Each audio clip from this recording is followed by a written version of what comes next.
Alright, now for the fan commentary of Disney versus Marvel Villains Part 2, Round 8. And we get to the prologue, we see that, well, Barbosa is checking up on Loki in his cell, and you guys might get the whole audio. Hold on. There's not many people who can sneak up on me. What is it that you want? To have the Tesseract? I'm disinclined to acquiesce to your request. Means no. Yeah, I just love the audio. Make it like they're both having a conversation. And it kind of fits so well. But Loki has something that Barbosa needs. He's got the Aztec gold. I still need that. And this makes Barbosa go all, okay, change my mind, I'll give you the Tesseract. And now we go to the first fight, Barbosa versus Red Skull. So Barbosa and his crew invades Red Skull's base, Hydra's base, to get the Tesseract. A battle between Hydra, the former allies of the Nazis, facing off against the immortal pirates. Which is interesting. I mean, they're probably going to survive because they're cursed pirates. And they just want to be lifted of the curse. Hold on. I'm failing! No death. He doesn't feel.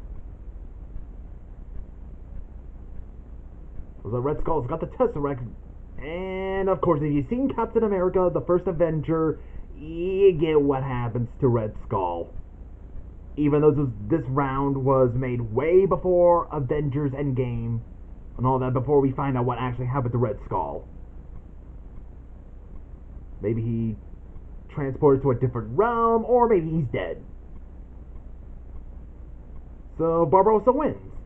And the next fight is, well, back in the hand-drawn realm, we got Ursula versus Avalanche. We see that Morgana is still furious that Ursula has returned, recruits Avalanche to kill her sister to have her soul return to the underworld. And Avalanche agrees just so he can have a battle against one of Maleficent's forces. Yeah, I kinda get that Avalanche was being the Riku for this series, and I guess that kind of works, I guess.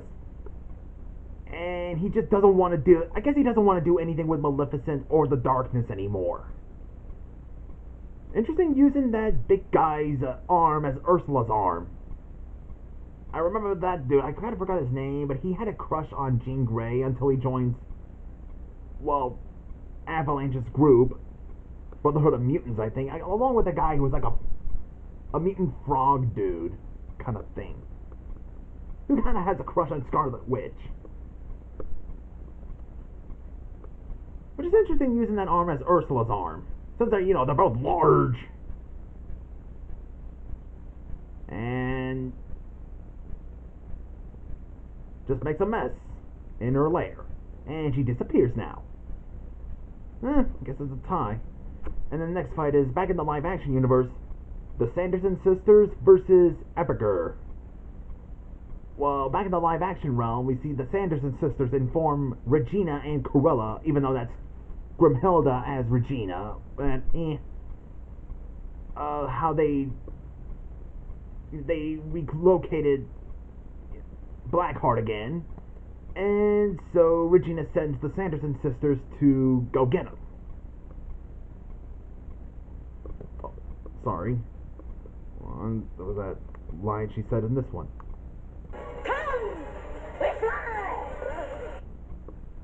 Even though I only have Netflix, I still have not seen Hocus Pocus 2.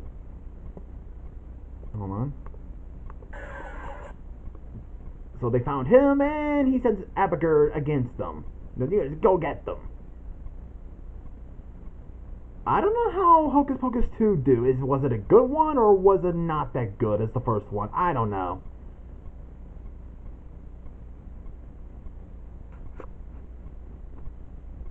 I vaguely remember him from Ghost Rider. It's been a long time since I've seen that movie, and okay, that's really good editing.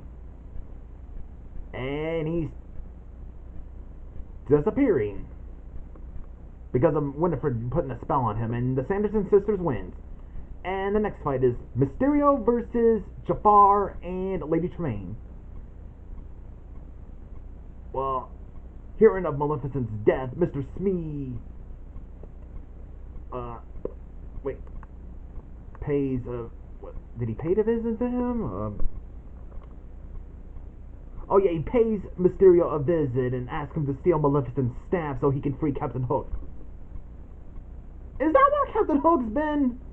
He's stuck inside of Maleficent's staff. Which makes me think, after hearing that very cartoony way from the House of Mouse episode where she, like, bunks Captain Hook on the head and he disappears but the hook is still there. Is that what happened to him? He's stuck in the staff. Maybe in the crystal ball in the staff? Like, wonder how he manages to survive in there, you know, with all the magic and stuff that she cast.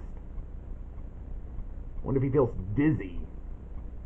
Or a bit temperature's going in. And just ask him. But as a reward, Smee will reward him with a boatload of treasure. Yarg! Now he'll be getting the booty.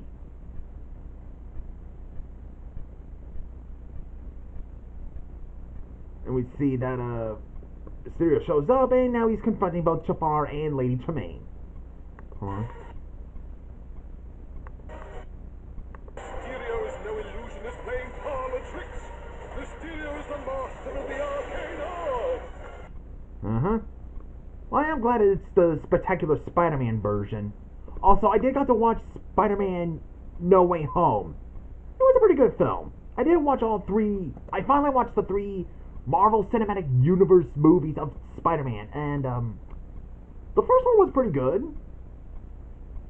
And Peter Parker in that version of Peter Parker in the MCU, he's very youthful. Yeah, and it's cool.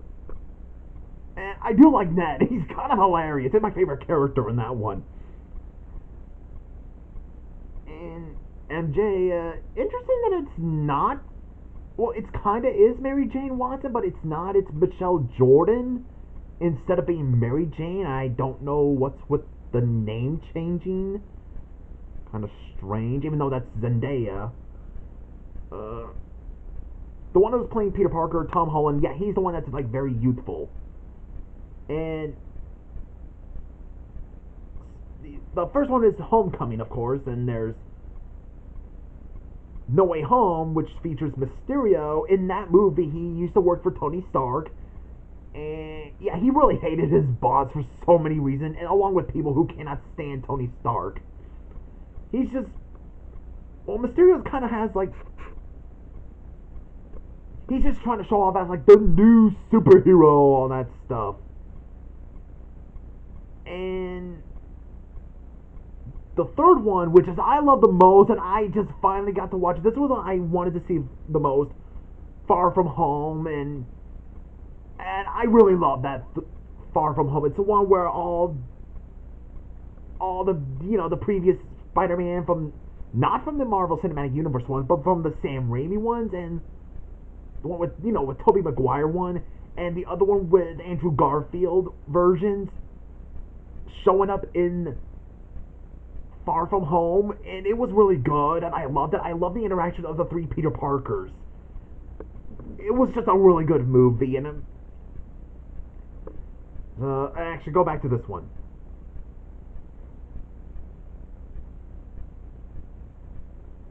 Interesting, you were having this guy who's just an illusionist, and they're not really magic, they're just, you know, smokes and mirrors and CG stuff going around, using computer animation and stuff.